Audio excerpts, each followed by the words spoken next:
तो एक delivery boy आहे, पण त्याची स्टोरी कोणाला दिसत नाही.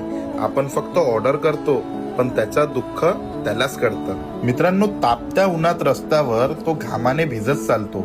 आपल्या भुकेसाठी नाही, तो दुसऱ्याची भूक भागवतो. तो पावसातही थांबत नाही, वादळातही धावतो. आपल्या घरासाठी तो प्रत्येक संकटाला सामोरा जातो. हातात मोबाईल, पाठीवर बॅग, चेहऱ्यावर थकलेली रेष, तरी हसत म्हणतो, सर तुमचं ऑर्डर आला आहे विशेष. मित्रांनो, आपण देतो रेटिंग कधी चांगला कधी वाईट, पण त्याच्या आयुष्यात चालत असते रोजची नवीन एक फाईट. ना वेळेचा बाण ना आरामाची साथ, त्याच्या प्रत्येक पावला मागे कुटुंबाची असते एक वाट. हा कोणता टाइम आहे तुमचा डिलिव्हरी द्यायचा? डिलिव्हरी करताय का खात बसता रस्त्यात? हा अजिबात रेटिंग देणार नाही तुम्हाला. किती वेळची वाट पाहतो मी? 20 मिनिटाला सांगताना 45 मिनिटांनी येता तुम्ही. पूर्ण चुकी तुझी आहे. मी अजिबात रेटिंग देणार नाही. तुमच्या का बापाची कंपनी आहे का? तुमच्या का बापाची आहे का?